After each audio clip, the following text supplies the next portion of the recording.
Antes de empezar la charla que tenemos preparada para el día de hoy con ustedes, agradecerles el tiempo que han tomado para venir a escuchar la charla. Muchos de ustedes, los que están acá, conocen la empresa. Los que no, pues es un primer acercamiento para que tengan idea de lo que se trata la empresa y de lo que le vamos a presentar básicamente hoy.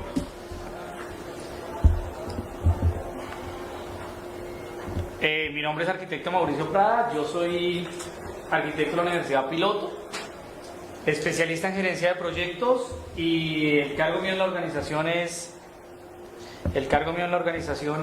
gerente de la Regional Bogotá y ayudo con las ventas a nivel nacional. Llevo 5 años en la organización. Básicamente, la charla que nosotros vamos a dar es darles a conocer los sistemas de impermeabilización, como qué es la impermeabilidad, cuáles son los sistemas, hablar un tema de un caudal de diseño, presentarles muy brevemente un tema de los seguros especiales, que es un producto diseñado y patentado por nosotros, es digamos que la insignia de la empresa, diseñado por el ingeniero Humberto Guevara, que es el presidente de la compañía. Luego mirar cómo hacemos para lograr la impermeabilidad y terminamos la charla técnica con un tema que han visto en el stand los que han podido pasar, de cubiertas y muros verdes, ¿no? Vamos avanzando poco a poco en el sistema de impermeabilizaciones y de tratar de devolverle al planeta lo que le hemos quitado a nosotros los humanos. A lo largo de la fundación de la empresa, Humberto Guevara se ha tomado la tarea de viajar por el mundo a buscar diferentes sistemas de impermeabilización que se puedan utilizar en Colombia, siempre en aras de tener un beneficio económico para el cliente final, el constructor.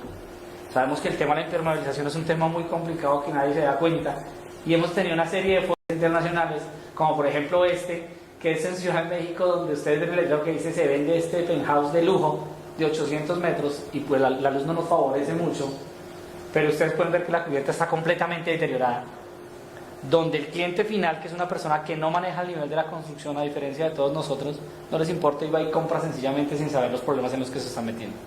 O sea, tener 500 metros cuadrados llenos de goteras es un tema impresionante. No solamente está pasando, yo creo que podemos bajar un poquito la luz, no sé si afecte en el video. Sí. El tema principal, que uno empieza a ver las filtraciones de agua, los empieza a encontrar en las zonas de los parqueaderos. ¿Y dónde es?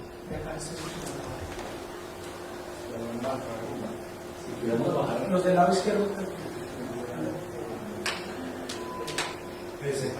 Aunque bajemos este producto es mejor. Sí. Perfecto. El tema del paso del agua a través de las estructuras no es el impasse que cause directamente sobre los vehículos, que es lo que pasa más en los parqueaderos, sino el efecto que está causando el agua al paso de la estructura con el deterioro de la misma. Aquí es el chasco más curioso que nos ha pasado, porque debajo, buenas, bienvenidas. Buenas. ¿Cómo les va? Bienvenidas. Nos perdimos. Estando nosotros en una feria en Francia, nos dijeron que en una de las estaciones del metro que quedan debajo del Arco del Triunfo habían filtraciones de agua. Nos causó mucha curiosidad porque fuimos a mirar, y efectivamente en la foto de la izquierda nos ya ve el paso del agua a través de la estructura, en un elemento que es un icono de la humanidad. Y nosotros estábamos tomando fotos y pasaron una serie de turistas japoneses. Y los turistas japoneses nos miraban como aterrados, que nosotros por qué tomábamos, y todos nos hablaban en japonés diciendo que no, que el arco quedaba arriba, que qué estábamos haciendo tomando fotos en la estación, porque la estación también es en forma de bóveda. Fue muy chistoso y les estamos tomando las fotos. El ala izquierda tiene toda la filtración completa de agua que está afectando la estructura. Dentro del estudio que hicieron en el Arco del Triunfo, el arco se está ladeando del lado izquierdo porque la estructura por debajo de la línea del metro está fallando.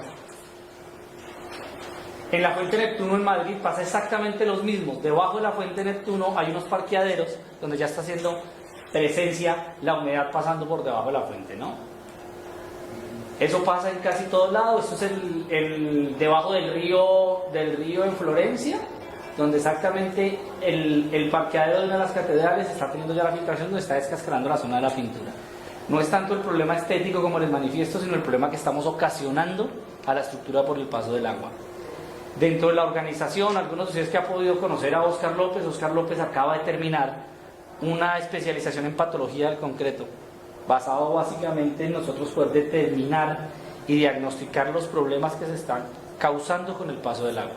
La empresa de nosotros, que se especializa en impermeabilizaciones, tenemos que llegar a evitar lo que está pasando, pero como nos llaman entre comillas tarde, ya tenemos las estructuras afectadas, ¿cierto? El problema de las filtraciones de agua, y ustedes lo han vivido y todos los hemos vivido, es que empieza el invierno y todos se desesperan y quieren que Hidrotex o la firma que sea le solucione ya inmediatamente, solucionamos el tema de la información, pero entró el verano y se olvidaron que la gotera existe.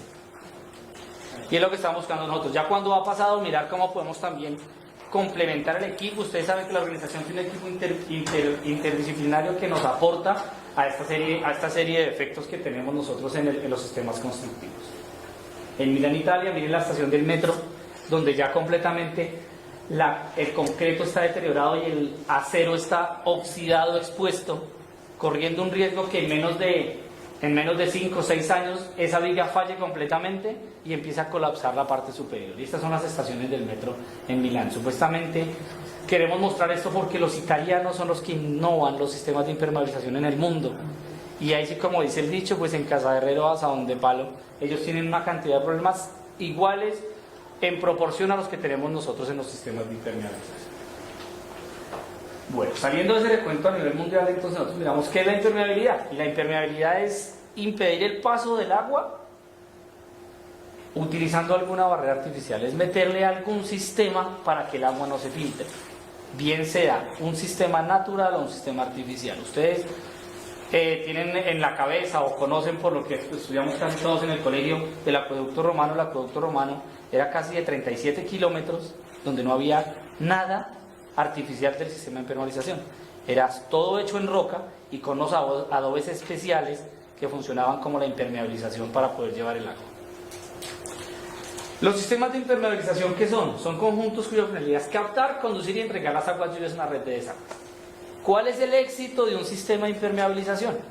Sacar el agua muy rápido. Nosotros podemos tener muy buenos sistemas de impermeabilizaciones, la tecnología de punta, como nosotros quisimos llamar esta exposición, en impermeabilización, tener las nuevas novedades, lo que va en lanzamientos de impermeabilización en el mundo, pero si nosotros no sacamos el agua del sistema, no estamos haciendo absolutamente nada. Ningún producto de impermeabilización, que más adelante los vamos a ver, está diseñado para estar en continuo contacto con el agua, excepto los que uno diseña o construye para piscinas. Ya es un tema completamente distinto, o para los tanques de agua de almacenamiento potable, que están diseñados para eso. Pero un sistema de impermeabilización no está diseñado para estar en continuo contacto con el agua. Es por eso que nosotros el éxito lo buscamos disminuyendo el tiempo de concentración. El tiempo de concentración es lo que nos demoramos nosotros en evacuar una gota de agua lluvia desde que cae al sistema de la cubierta hasta que lo entregamos al desagüe de la red, o bien sea a un afluente natural o a la red de alcantarillado, como esté diseñado completamente.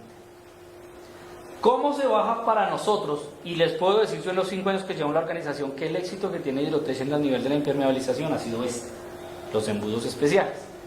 Les manifesté que es un producto diseñado y patentado.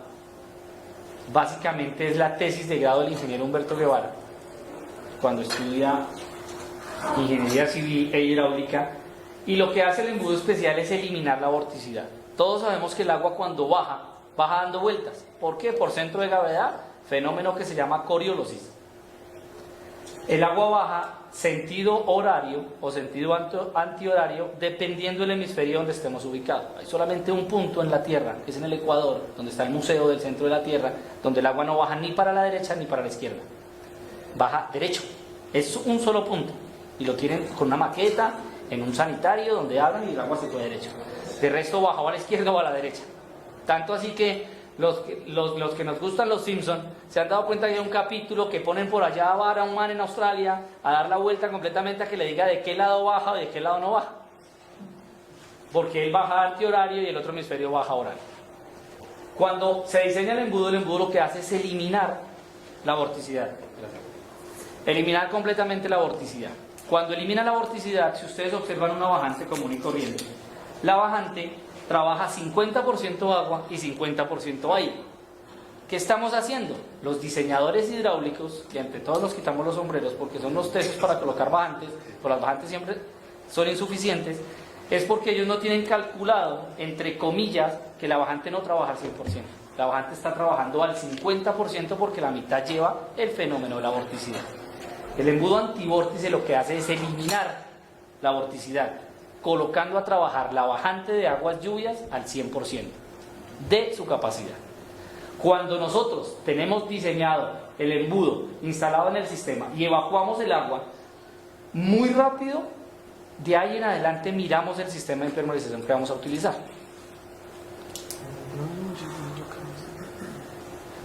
Una pausa para cambiar.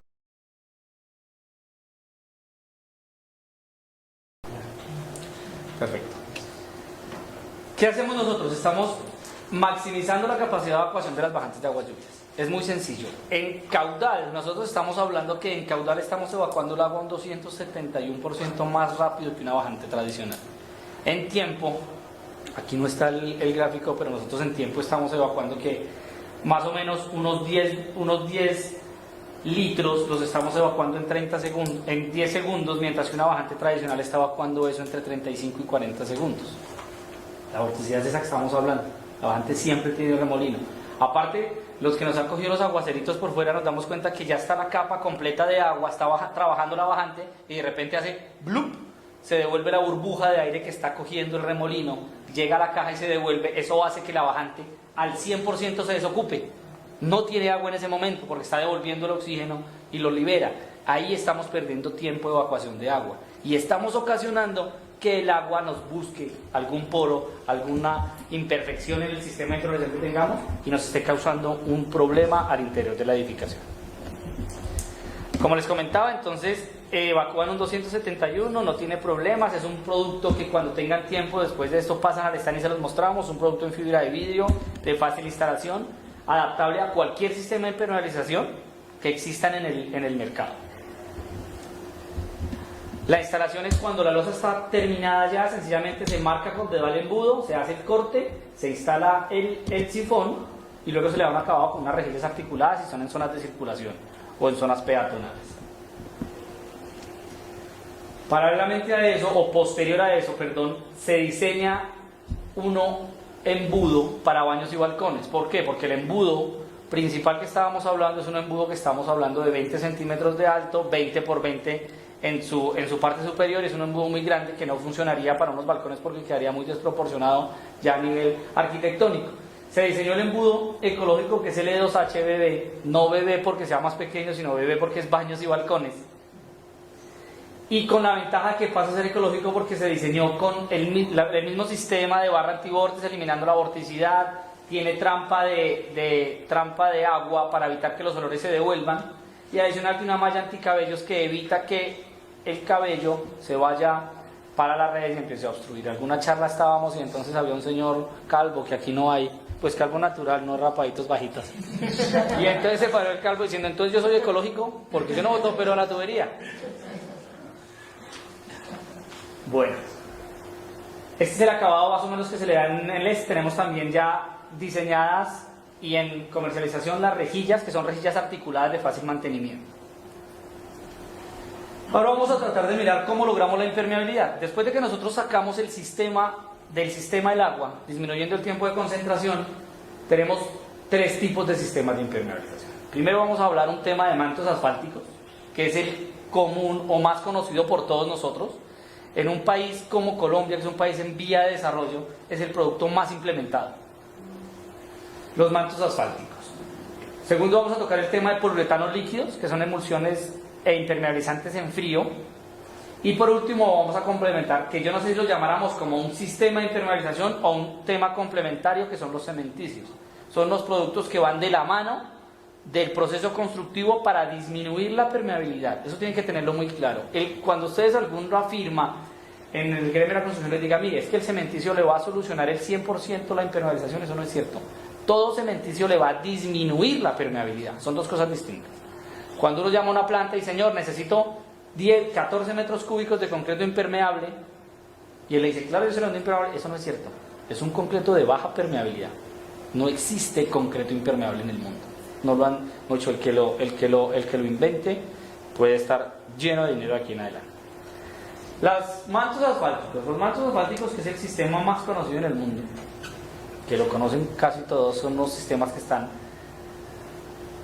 construidos con diferentes capas. Las primeras capas es un asfalto flameable, porque se aplica en calor, el cual permite que cuando se haga la instalación uno imprime y el calor derrita la primera capa y haya un puente de adherencia directo entre el manto. Luego hay una capa de asfalto modificado, una capa de refuerzo, por último otra capa de asfalto modificado, y en el caso de que sean mantos diseñados para exteriores o intemperie, viene la capa de acabado intemperie. Existen 3 tipos de refuerzos, o pueden existir más, pero los que normalmente se conocen son mantos reforzados en fibra de vidrio, mantos reforzados en poliéster y mantos reforzados en polietileno o plástico, que conocemos normalmente. Los más conocidos en el mercado colombiano inicialmente eran los mantos en fibra de vidrio, con una de las fábricas más grandes. Posteriormente empezó a ingresar el poliéster y ya por último están entrando las fábricas con mantos reforzados en polietileno. Aquí les vamos a hacer una pasada muy rápida de cómo es el sistema que nosotros que implementamos para implementar una terraza con mantos asfálticos. Entonces son unas diapositivas donde viene paso a paso para empezar a mostrarles. El primer proceso que tiene que llevarse es la instalación del embudo 2H para que nosotros le demos la evacuación o disminuyamos el tiempo de concentración. Posteriormente hacemos unas mediacañas y unos pendientados. Todos los de las empresas de impermeabilización recomendamos, por favor, 5% de pendientado. Dígame qué constructor le va a decir, sí señor, Hidrotech, le voy a hacer el 5%. No les alcanza el presupuesto nunca. Entonces nosotros vamos optimizado mínimo al 2%. 2% de pendiente para la evacuación del agua. No basta con tener un sistema de disminución de concentración si no tenemos unas buenas pendientes, ¿no? Es clave que nosotros tengamos unas pendientes adecuadas y hacia donde tengamos que evacuar el agua. Posteriormente hacemos unas regatas. Las regatas son muy importantes en el tema de la altura. Tienen que tenerlo clave dónde va la regata. La regata tiene siempre que quedar expuesta en la parte superior del acabado final que va a tener la terraza. Si nosotros tenemos la regata metida en el nivel inferior del acabado, empezamos a tener problemas de filtraciones de agua. ¿Nunca terminó? ¿Qué cosa es la regata? La regata es una fisura que se hace en el muro. Exacto, para poder embeber el manto, ¿cierto? Nosotros lo llamamos regata. El paso seguido se hace la imprimación con emulsión asfáltica. La emulsión asfáltica, hay unos señores que me pueden corroborar, pero la emulsión asfáltica es el asfalto modificado oxidado que ya sale del proceso normal y se utiliza, es un bitumen que se utiliza para crear el puente de adherencia entre las losas de concreto y los mantos que van flameados. Después vamos a hacer la primera capa de manto asfáltico, ¿cierto? Nosotros, por política interna y por experiencia en el nivel de impermeabilización, siempre utilizamos bicapa de manto. Siempre estamos trabajando 2 capas de manto. Se hace la primera instalación de la capa y sencillamente se mete en la regata donde estamos hablando y entregando en la parte del embudo. Posteriormente hacemos la segunda capa de manto. El manto tiene que ir cruzado, pero no cruzado en sentido de cruz, sino cruzado traslapado entre la primera y la segunda capa. ¿Me entienden? La primera capa de manto se instala en este sentido. La segunda capa de manto nunca se monta acá, se monta en la mitad de la primera capa, ¿cierto? Y se instala en nivel de teja. Si yo tengo la bajante aquí, o el embudo de nosotros acá, se instala desde el desagüe hacia la parte superior en sentido de teja. ¿Por qué no lo hacemos en este sentido? Porque como es sistema bicapa, se generan unas piscinitas por los traslapos. Cuando uno hace el traslapo, el manto queda más gruesito. Entonces el traslapo hace generar unas piscinas que por más pendiente que uno tenga, se está posando el agua y empieza a deteriorar el producto. Por eso lo que tenemos que hacer es darle que el agua circule mucho más rápido.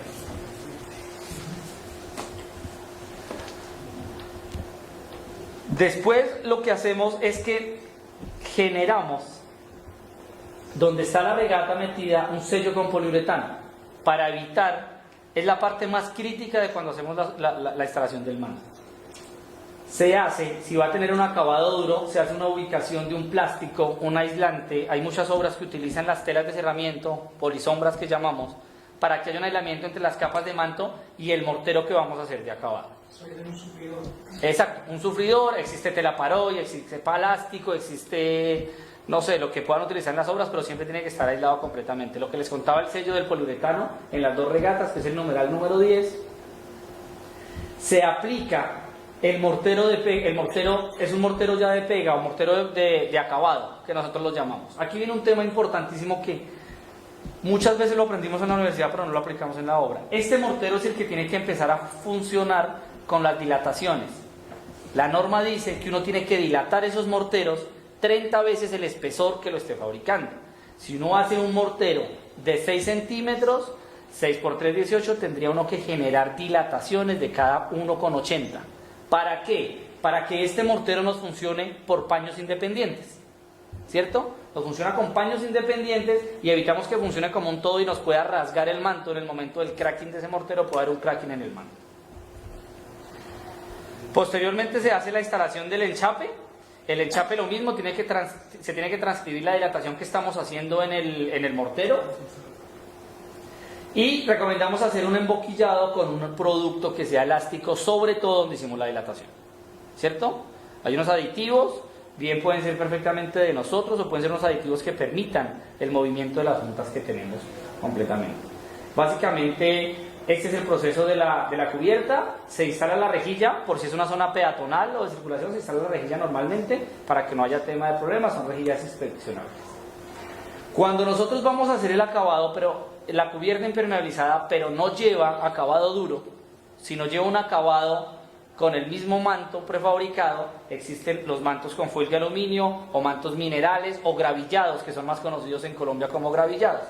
El procedimiento es exactamente el mismo, solo que en la segunda capa se hace la instalación del manto que tiene la condición de reflexión de rayos ultravioleta.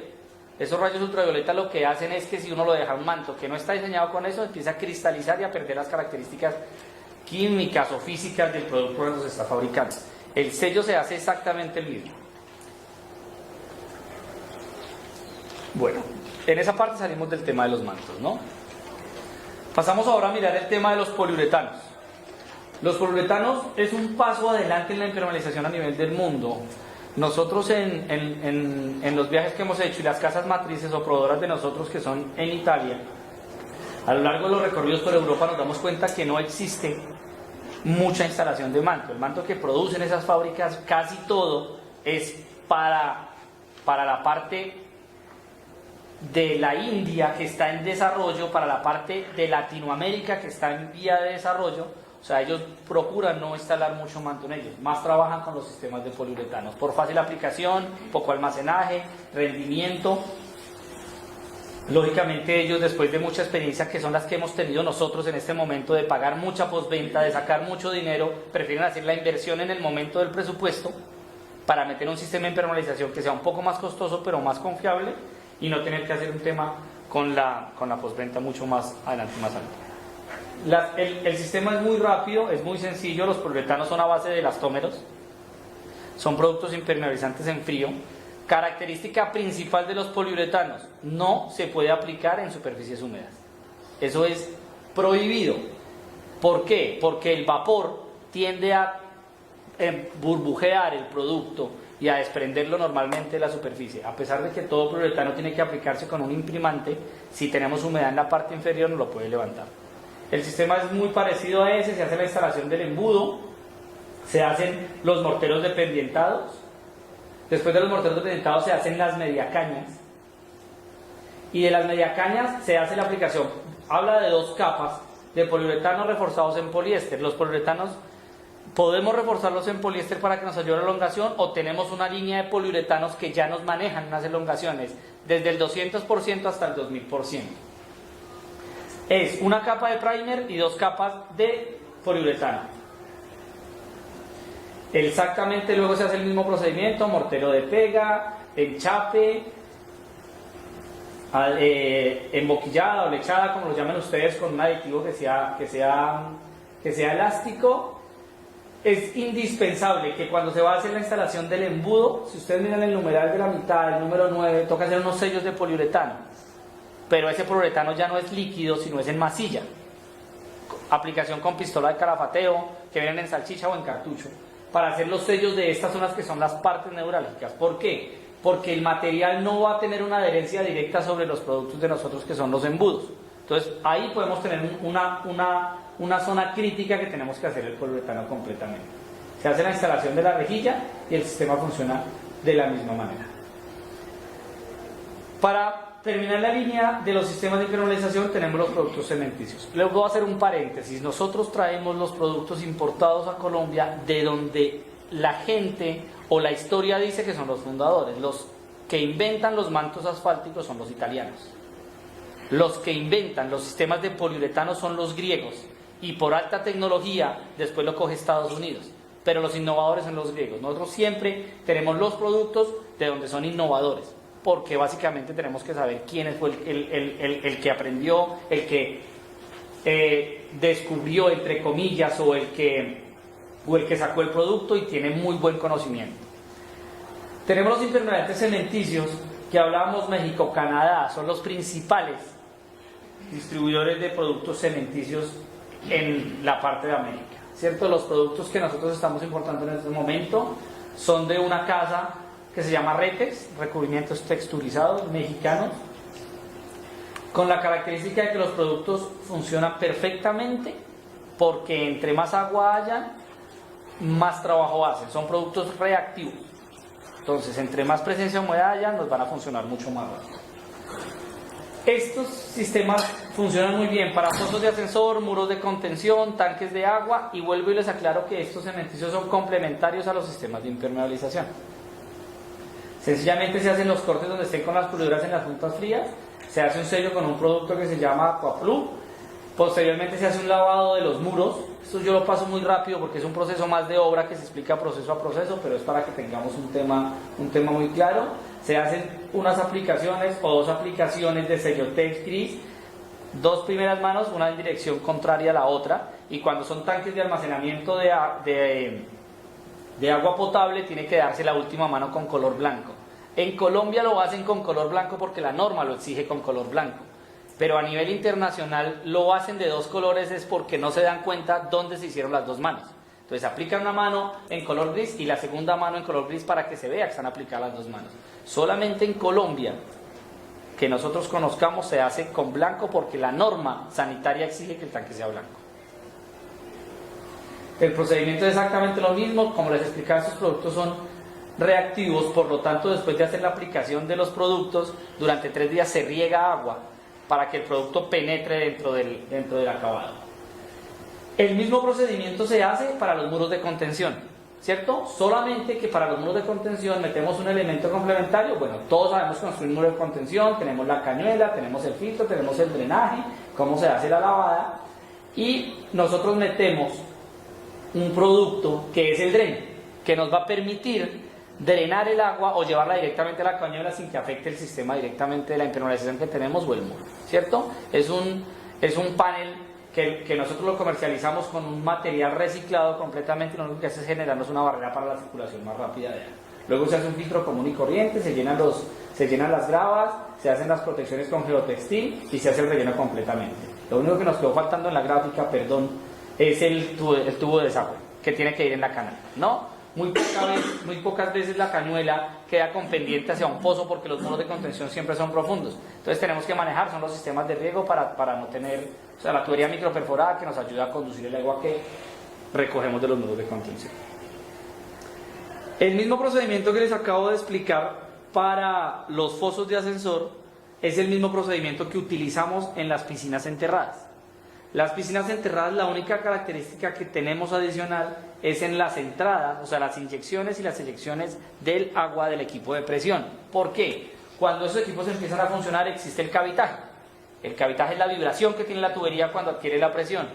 Entonces, el procedimiento, lo voy a pasar muy rápido, es exactamente el mismo que estábamos mirando, solamente que cuando nosotros llegamos en el numeral 5 en la parte superior derecha, ustedes observan que ahí toca hacer un tratamiento especial. Primero, con un producto elástico que nos permita tener el movimiento del cavitaje. Y segundo, tener un movimiento rígido que no nos permita que por ahí se nos reviente la cerámica, el azulejo, como lo llamen ustedes. para que el agua se nos vaya a filtrar. Pero es exactamente el mismo procedimiento con los tratamientos de Aquaplug, las manos de Sellotex, y en la base inferior, cuando el terreno, nosotros vemos que el terreno es muy bueno, hacemos la aplicación de una capa de manta para tener más certeza. Posteriormente se pañeta normalmente o se revoca, como lo llamamos, se revoca y se hace la aplicación del azulejo. Es indispensable que para el emboquillado de estas piscinas el azulejo sí lleve una boquilla que sea 100% látex. Necesariamente, aquí no hay juntas en las áreas del acabado ni nada, sino tiene que estar completamente emboquillada con un producto látex, la boquilla. En esta partecita terminamos el tema de la impermeabilización, que es el paquete básico de nosotros. Cuando tengan tiempo y pasen después por el stand, pueden observar que tenemos una serie de complementarios, ya tenemos las muestras de los mantos físicas, tenemos las muestras de los poliuretanos en masilla, líquidos, tenemos unas juntas de dilatación, los embudos físicos, para que ustedes miren el tema como es. Tienen que tener una cosa muy clara, es que nosotros no hacemos ningún sistema en línea. O sea, para nosotros no es que, ay, hágame el favor, mándeme la cotización ya que necesitamos... No, nosotros, cada proyecto es único e irrepetible. Y cada proyecto lleva su especificación distinta porque tiene connotaciones completamente distintas. No manejamos en línea. Yo no les puedo, ni lo hacemos en Medellín, ni lo hacemos en Bogotá, ni lo hacemos en el resto de Colombia, decirles, ah, sí, es que el sistema de implementación de nosotros es 2 capas de manto y nos fuimos. No, nosotros hacemos la visita periódica a cada una de las obras para especificar. Para si tienen alguna duda, cada obra va a salir con su inquietud distinta. A continuación, el ingeniero Juan Pablo Salas, que se los voy a presentar, es un ingeniero agrónomo que complementó el equipo interdisciplinario de Hidrotech. Va de la mano con nosotros hace 2 años y básicamente la presentación es de cubiertas y muros verdes. Si tienen alguna duda hasta esta parte de la impermeabilización, se resuelven de una vez para que en la segunda parte solamente resolvamos la parte de cubiertas y muros verdes. No sé si hay alguna duda. Bueno, entonces los dejo con el ingeniero Juan Pablo.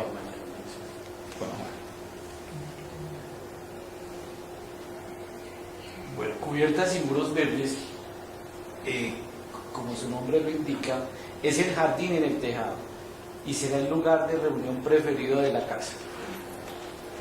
Este es un concepto de un arquitecto, de Corbusier, que finalmente estudió y diseñó los primeros jardines que nosotros tengamos conocimiento.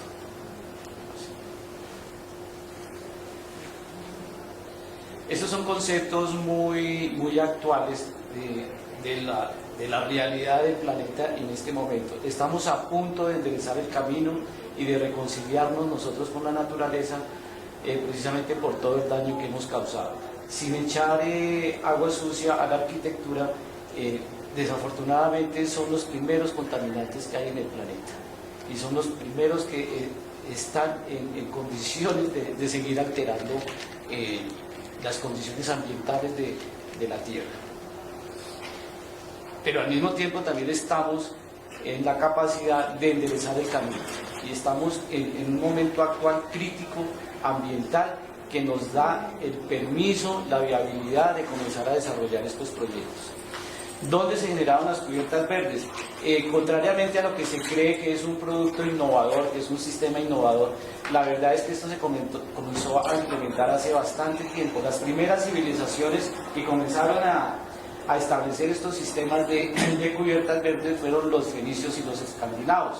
Si nosotros nos trasladamos geográficamente en el planeta, esas zonas eran de unas temperaturas muy bajas que hacían casi que imposible la permanencia y la vivencia en esas zonas.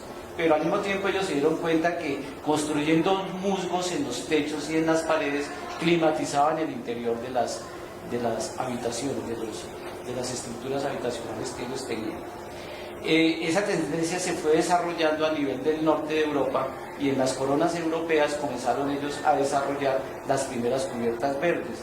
Esas construcciones eran construcciones muy fuertes que permitían una capacidad de carga grandísima y podían diseñar verdaderos jardines, incluyendo árboles de gran tamaño.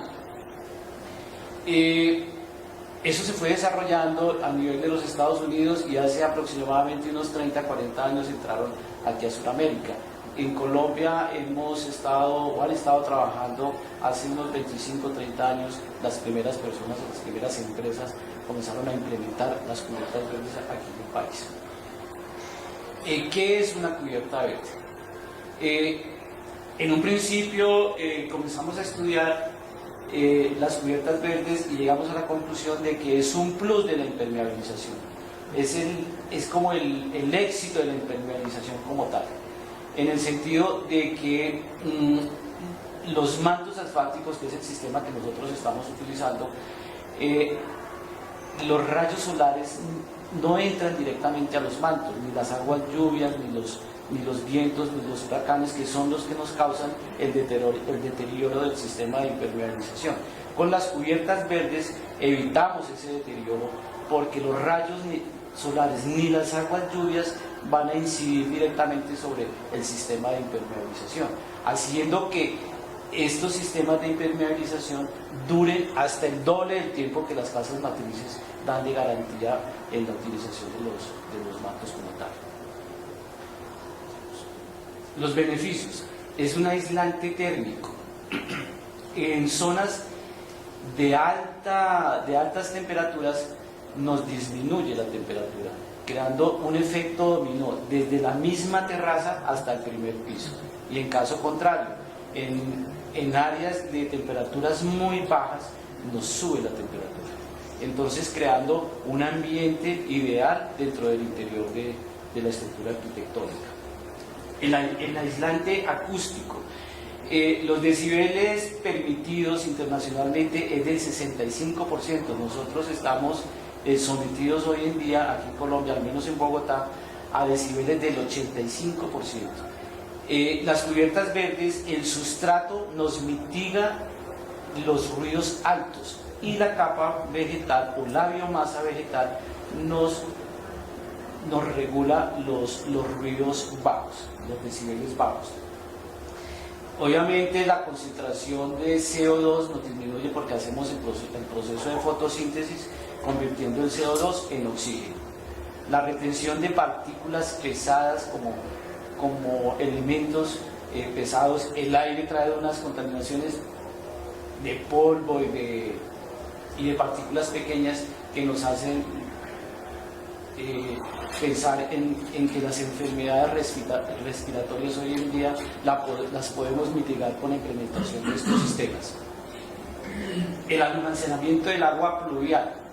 Nosotros podemos almacenar y reutilizar esa misma agua en los sistemas de riego, indudablemente también para reutilizarlas a nivel de las edificaciones, como para suplir las necesidades de aseo, poder utilizar esa agua en los servicios sanitarios, menos para el consumo humano, aunque hoy en día ha avanzado tanto la tecnología que están convirtiendo esas aguas aptas para el consumo humano.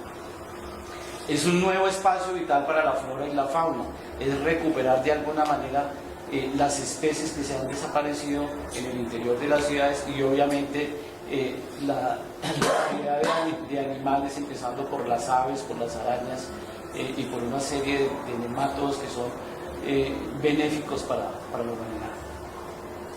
Mejora estéticamente el inmueble y aumenta la plusvalía, es decir, vamos a generar un poquito más de riqueza y de valorización a nuestras inversiones. El ahorro de energía hasta el 40% en uso de aire acondicionado y equipos de calefacción, explicados anteriormente, en la mitigación del calor y del frío. Ahorro de mantenimiento del inmueble, aumentará la vida útil, también mencionado anteriormente, por el mayor tiempo duradero de los mantos inicialmente. El mayor espacio utilizable, que vamos a recrear la estructura para que la gente pueda tener un espacio agradable donde compartir una charla, un tinto, un café y un área de recreación. Ahí yo les hago un paréntesis, no sé cómo se está implementando ahorita las cubiertas en Medellín, pero en Bogotá el 80% de las edificaciones nuevas, la parte social, lo que son los gimnasios, las zonas comunales, los barbecues los están mandando a las cubiertas de los últimos pisos y se están generando unos espacios en cubiertas verdes muy agradables.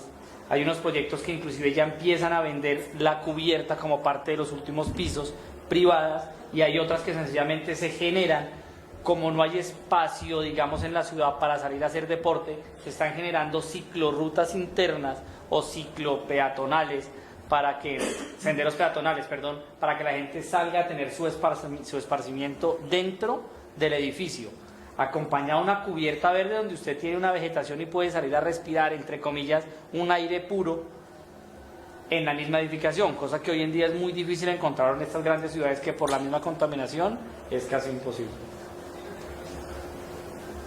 Los tipos de cubiertas. Aquí en el país nosotros estamos manejando 3 tipos de cubiertas. Las cubiertas extensivas son cubiertas de contemplación, son cubiertas de bajo tránsito, simplemente entra a esa cubierta la persona que va a hacer el mantenimiento. Requiere un mínimo de mantenimiento en el sentido de que no hay que hacer podas permanentes, no exigen un sistema de riego. Se me faltó un punto muy importante, pero igualmente las extensivas importantes, sobre todo nosotros estamos a nivel de trópico, utilizamos plantas tipo sedum, plantas tipo cam y plantas tipo cactáceas. Estas plantas se caracterizan por ser autosuficientes, por tener en su desarrollo radicular, son bulbosas y ellas retienen el agua en las raíces, cosa que las hace autosuficientes. Como utilizan un sustrato muy empobrecido, tiene la característica de desarrollarse con un mínimo de cuidado. Son las cubiertas verdes que uno ve más con tipo de jardín zen, jardines tipo desértico, que no necesitan mantenimiento porque ellas mismas retienen el agua, no necesitan un riego continuo ni nada, es mucho más línea desértica. Pero obviamente tenemos que tener un plan B de riego, que no está implementado en un sistema de riego por goteo ni por aspersión, pero que lo podemos diseñar simplemente con una manguera y un hidrante y poner unos aspersores que nos van a repartir agua a 12 metros en el diámetro, ¿cierto? Pero lo vamos a utilizar cuando las épocas de verano son muy intensivas. Aquí en el país se presentan veranos prolongados hasta de 4 meses. En ese espacio de tiempo nosotros tenemos que tener un plan son seres vivos que necesitan comida y que necesitan agua. Entonces no hay que ser tan radicales ni tan literales en el concepto de que la cubierta no necesita un sistema de riego, necesita un sistema de riego que no sea solamente el de agua lluvia, sino que en un momento determinado nosotros lo podamos implementar, desarrollar y implementar. Las cubiertas semi-intensivas es un matrimonio entre las extensivas y las intensivas, en donde caben las plantas tipo sedum como también caben las plantas tipo jardín o tipo parque. Requieren un poquito mayor de mantenimiento en cuanto a las podas y en el suministro del riego. Son sustratos un poquito más enriquecidos, donde la materia orgánica ya tiene que ser entre un 40% y la materia mineral en un 60%. Los sustratos es de un grosor de 12 a 15 centímetros y los sustratos no deben de pesar entre 100 y 250 kilogramos por metro cuadrado. Las plantas, vuelvo y repito, tipo jardín y tipo sedum para poder complementar. Aquí entra un papel fundamental del diseño y del ambientalista que nos pueda indicar qué plantas podemos utilizar o no podemos utilizar.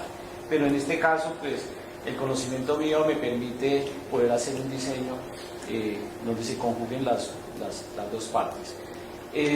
Riego mecánico en la parte en donde implementemos las cubiertas intensivas y obviamente en donde vayamos a implementar las extensivas como tipo sedum, pues no vamos a implementar el sistema de riego en esa parte de la cubierta.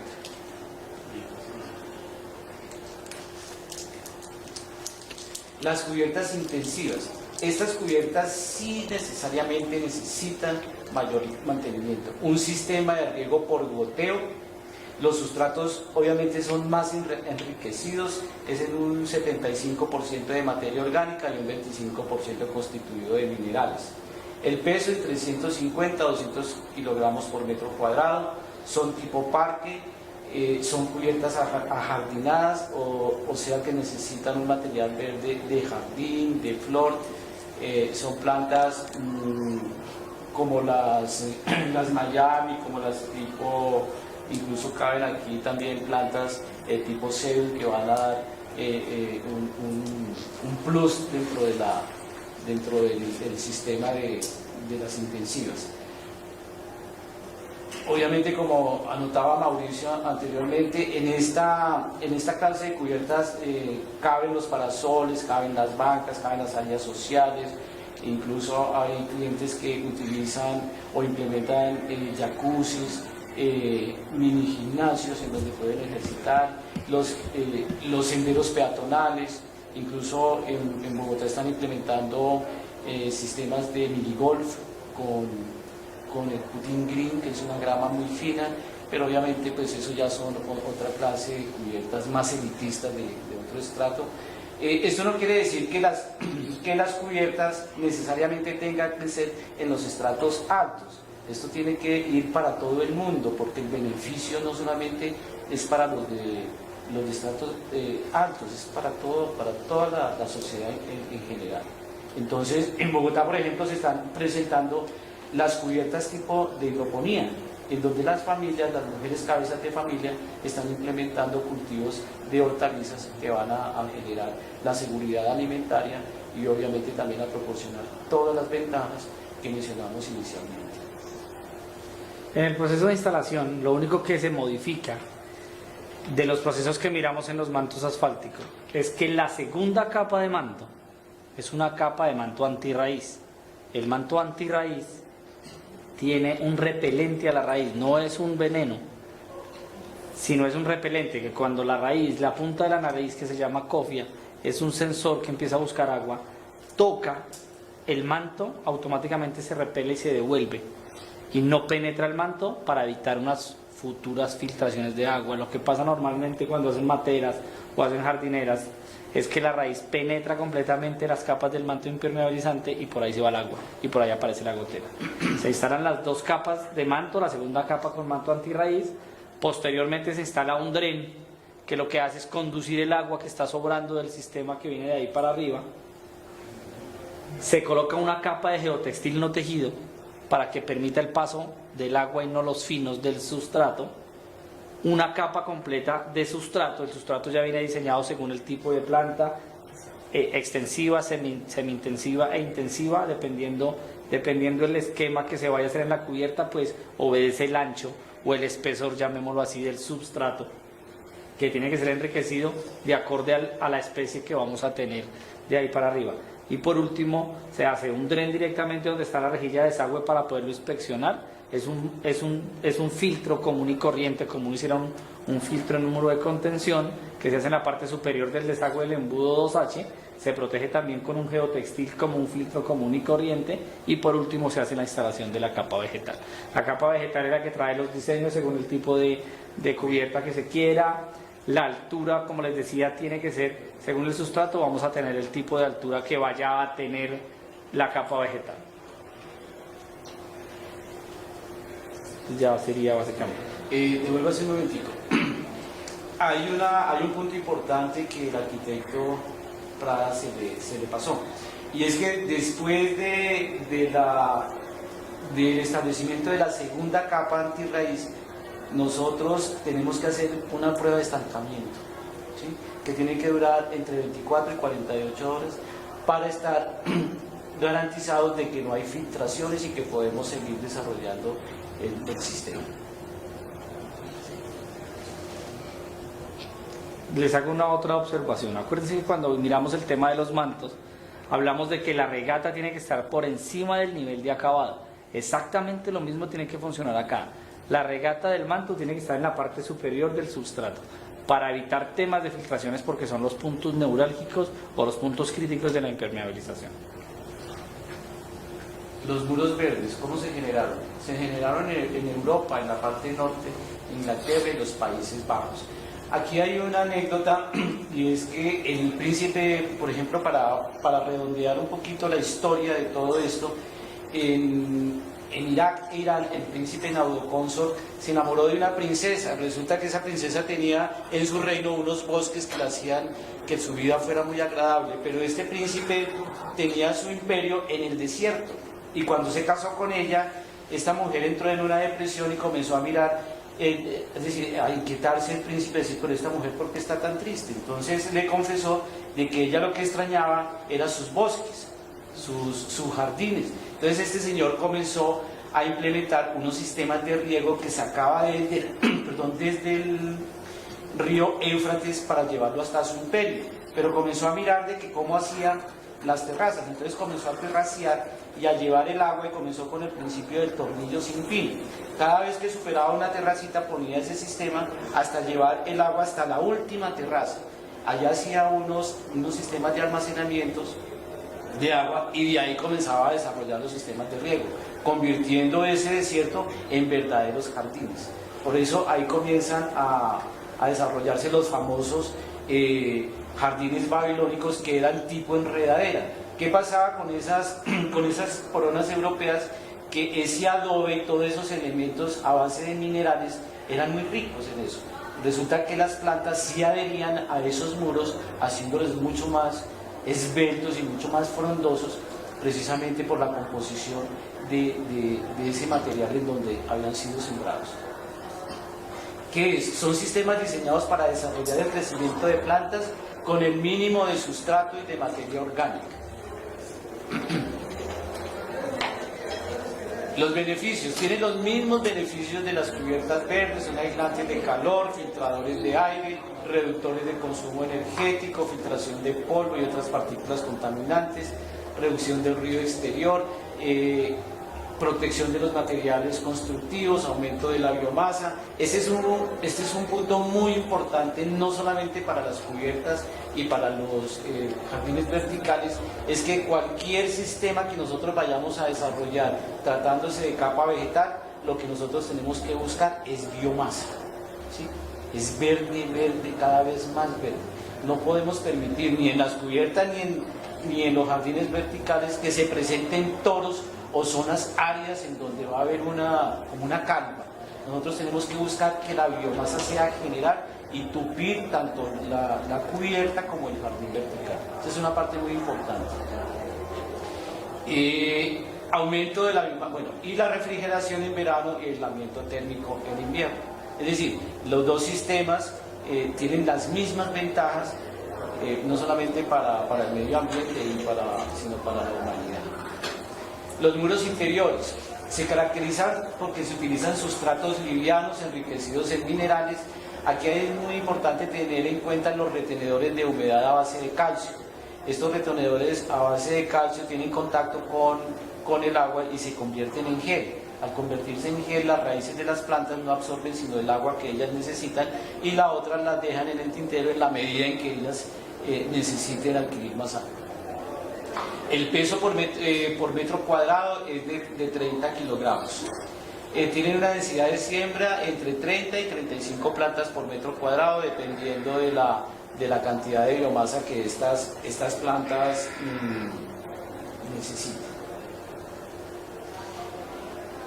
Las plantas se deben clasificar según el concepto paisajístico. Aquí no se pueden utilizar las mismas plantas tipo interior y aplicarlas en jardines de fachada, porque allá en fachada la acción de los rayos solares es mucho más fuerte. Entonces muchas veces plantas que se nos dan muy bien en el interior, en el exterior no, y cuando se dan bien en el exterior, en el interior fallan. Entonces tenemos que clasificar esas plantas para poder hacer los diseños y hacer un trabajo mucho mejor. Se requiere obviamente necesariamente un sistema de riego por goteo, ¿sí? Yo estoy aplicando en los muros verdes sistemas de riego de mangueras cada 3 surcos. Esto por un solo punto, costo-beneficio. Es decir, no debemos poner en cada surco una manguera, sino que en cada manguera pues ponemos un gotero en cada bolsillo, y de ahí nos bajamos 3 surcos, ponemos la otra manguera, y así sucesivamente, también para evitar encharcamientos a nivel del piso. Indudablemente nosotros en el proceso de instalación, lo último que hacemos en los muros verticales es hacer una canal recolectora con una inclinación del 1 o del 2% para recoger esas aguas y volverlas a reutilizar dentro del sistema. Se debe hacer una poda de mantenimiento 3 veces al año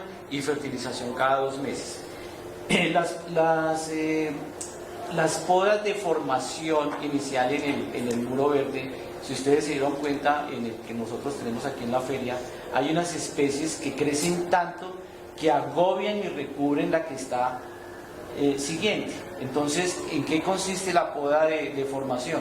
En que esas hojas grandes nosotros las podemos y incentivemos y motivemos las otras que vienen en crecimiento. Eso para darle uniformidad y que el muro finalmente no se nos convierta en una selva o en un bosque. La fertilización nosotros la hacemos con un producto que se llama todo en uno. Viene nitrógeno, fósforo, potasio y elementos menores.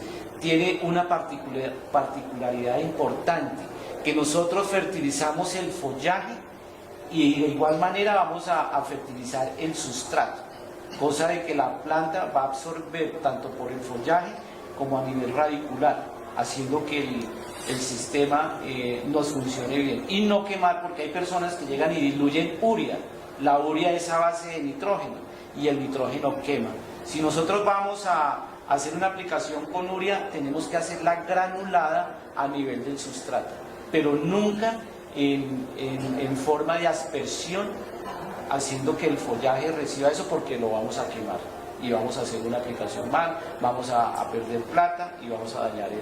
Entonces, en esa fertilización tenemos que tener un concepto muy claro y muy técnico y no atrevernos a tomar decisiones apresuradas que nos van a costar plata. Esa fertilización se hace cada 2 meses dependiendo de las necesidades del muro. El muro nos va a indicar dentro de su proceso vegetativo en qué momento necesita la fertilización. Nosotros hemos colocado aquí cada 2 meses, pero se pueden, después de cada 2 meses podemos hacerlos a los 3 o a los 4, dependiendo de la necesidad. Yo pienso que todos estos puntos nosotros no tenemos que ser tan literales. ¿Por qué? Porque estamos manejando seres vivos que en un momento determinado tienen unas necesidades y en otros no, ¿cierto? Entonces uno puede ser flexible en estas decisiones de fertilización y de podas. Cuando a uno le crece el pelo por encima de la oreja, pues uno ya tiene que decir, miércoles, ya tengo que ir como al peluquero a cortarle el pelo. No, porque los pelados de ahora les quedan hasta las rodillas. Entre más les tape las orejas, más lindo. Entonces, el mismo sistema, la misma vegetación nos va a dar las indicaciones del requerimiento de atención que necesita el muro, como la cubierta en general. Los muros tipo cuadro son muros decorativos, son muros que no necesitan sistema de riego, necesitan un sustrato muy liviano, conformado más de materia orgánica que de minerales.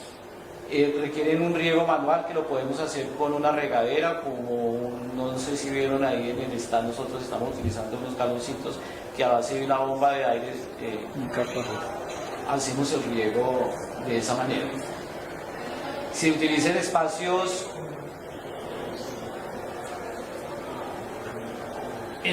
reducidos, sirven como cuadros decorativos y en las áreas de cocina como producción de hortalizas a pequeña escala. Esa es una parte muy importante de los muros verticales, y es que podemos desarrollar muros de seguridad alimentaria implementando y cultivando hortalizas a nivel de la casa. No solamente lo hacemos decorativamente, sino para suplir una necesidad básica como son los alimentos. El procedimiento de instalación es muy similar al de cubierta verde, solamente tenemos el muro, se le hace una impermeabilización que en este caso se hace con poliuretano. No lo hacemos con mantos asfálticos por la posición del muro, que por presencia continua de humedad en los sistemas de riego puede desprender el manto del muro. Se hace con poliuretano, con un imprimante, se hace completamente la imprimación. Posteriormente hacemos una estructura metálica que va anclada al muro, donde haya una distancia entre el muro y la estructura mínimo de 5 centímetros para que pueda haber transpiración de los vapores en el sistema de riego. Posteriormente, donde hacemos los remaches de la estructura, se aplican unos poliuretanos para que no haya filtración de agua, y ahí viene la parte donde se va a hacer la cama del muro verde. Es una bicapa de geotextil. La primera debe ser tejido y la segunda tejido no tejido, para que permita la permeabilidad del agua al medio ambiente. Se hacen unos bolsillos, como Juan ya les explicaba, en unas retículas normales de 15 por 15. En cada uno de los bolsillos se va a incluir una especie con el sistema de riego. Se tiene que tener, si hay un sistema de riego en la parte inferior, una canal o una canoa donde reciba el agua y se vaya a hacer una recirculación. Independientemente, si no tiene un sistema de riego con bombeo para que tenga una reserva de agua, la canal tiene que estar para evacuarla directamente por el agua lluvia. Ese es el proceso de instalación. Aquí hay una parte importante en el sistema de riego, es que ciudades como Medellín, Bogotá, Cali, Barranquilla, la presión atmosférica que tienen los acueductos o el sistema de aguas nos permite mandar agua hasta 3 metros de altura. Entonces ya no vamos a necesitar implementar un sistema de riego con motobomba, sino simplemente con un regulador y un temporizador. ¿El temporizador para qué? Para que se prenda el sistema automáticamente, y el regulador para mirar a ver qué cantidad de agua le va a caer a cada bolsillo. Esos son elementos muy baratos, pero que son necesarios. Esta es una información adicional que nos hace pensar con más seriedad y con más cultura lo que nosotros tenemos que hacer para mejorar estos parámetros. De los 365 días del año, 16 días es de aire puro para nuestra capital, en este caso Bogotá. Por cada árbol existen 3, esas son normas internacionales comparadas con las que nosotros tenemos acá. Por cada árbol existen 3 habitantes. En Bogotá tenemos un árbol por cada 7 habitantes. El área verde debe ser de 1 habitante por 10 metros cuadrados. En Bogotá es de 1 habitante por cada 4.2 metros. Y los decibeles permitidos no deben ser mayores a 65. En Bogotá es de 80. O sea que estamos perdiendo poder auditivo. ¿Alguna pregunta, alguna sugerencia, alguna inquietud? Yo tengo una pregunta. Hay un arquitecto argentino que probablemente haya escuchado nombrar alguna vez, que se llama Miguel Blas, que hizo algunos proyectos justamente manejando el tema de la arquitectura bioclimática y manejaba este tipo de experiencia. De hecho, gran parte de los proyectos que manejamos eran unos edificios casi que todos los vestidos de vidrio cubiertos de vidrio por todas unas cascadas verdes, que le daban un carácter bien interesante al edificio. Pero algunos edificios construyeron, otros no, y no sé si ustedes los conocen y tienen alguna experiencia de cuál ha sido, digamos, el desempeño de los sistemas italianos en este tipo de cosas en el paso del tiempo, considerando que es el mismo arquitecto que conozco que ha especulado sobre esto, y estamos hablando de un arquitecto más o menos de finales de los 90. No sé si tienen alguna experiencia sobre él. Bueno, básicamente sobre él puntualmente no la tenemos. Nosotros básicamente la experiencia que tenemos en Muros Verdes la tenemos más hacia la parte mexicana, ¿cierto? Nosotros cuando empezamos la implementación hace 2 años, las cubiertas verdes las empezamos a trabajar hace 5 años, pero los muros verdes hace 2 años, basados con la experiencia en las visitas en las ferias mexicanas y en proyectos ya de cubiertas verdes. Para nosotros, ¿qué fue esencial cuando decidimos implementar el tema de cubiertas verdes y muros verdes? Es que cuando las estemos construyendo y al cliente final le generemos la conciencia de que le estamos devolviendo a la ciudad lo que le hemos quitado en verde. El calentamiento global obedece a eso. Nosotros tenemos ciudades completamente grises y estamos devolviendo el verde. La durabilidad en el tiempo, que es el punto que tú planteas del por qué con los edificios, eso es que yo si tengo un edificio de 10 apartamentos, cada uno tenga conciencia de que lo que está haciendo es beneficio para el planeta. Si yo hago una inversión, porque estas inversiones, como estamos innovando, no son muy baratas, son unas inversiones entre comillas elevadas, uno tiene que tener la conciencia de hacerles el mantenimiento periódico. Estos sistemas de cubiertas y de muros verdes funcionan exactamente igual que un sistema de impermeabilización o un sistema de un recubrimiento en pintura de un edificio. Si tú al edificio no le haces un mantenimiento periódico, a los 5 años va a estar completamente deteriorado. Obedece a que la gente que le entreguen el producto, devolviéndolo un espacio de la naturaleza a la urbe, tenga la conciencia, de poder mantenerlo y poder darle la vida que está requiriendo el muro verde. Sin ánimo de hacerte caer un compromiso negativo, porque no me idea básicamente no conversamos, ¿no? Por tu opinión, más o menos cuánto tiempo crees que debería ser, o que podría ser el tiempo de durabilidad de este sistema antes de un posible reemplazo. Nosotros básicamente lo que tenemos en la cabeza es que con un buen mantenimiento tiene que durar lo que da la garantía de los productos de impermeabilización.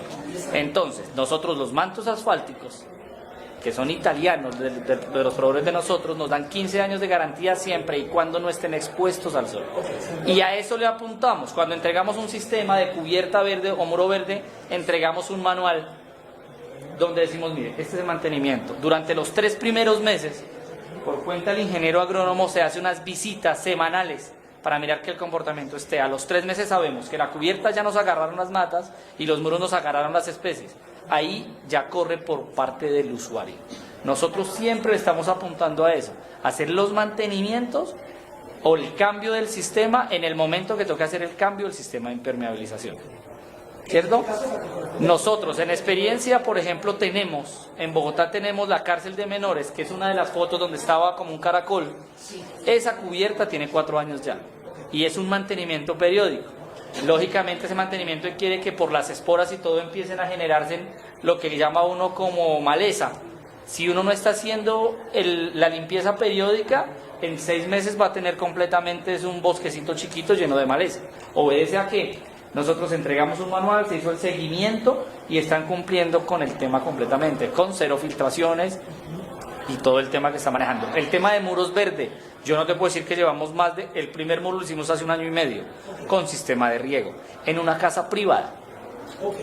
Perfectamente yo puedo entregarte, exactamente. Sí, señor. Nosotros estamos implementando eso y haciéndoles el seguimiento porque perfectamente podemos entregar un muro como el del stand de nosotros, que es un muro de 30 metros, que ya lo vieron ustedes o pueden pasar ahorita a verlo. Y ese muro puede durarles lo que dura el poliuretano. El poliuretano tiene una durabilidad de 20 años, con los mantenimientos preventivos. Pero ese muro, si no tiene un sistema de riego, en 8 días se puede morir. Completamente el muro. Completamente el muro se puede morir. Todo depende del mantenimiento y del cuidado que haya. Independientemente si hacen un buen mantenimiento, nosotros hacemos después una visita periódica 1 vez al año para mirar tema de fertilizantes, tema de estructura, cómo se está comportando, cómo está comportando el geotextil. Por eso pedimos los 5 centímetros de aislamiento para hacer una revisión de cómo está el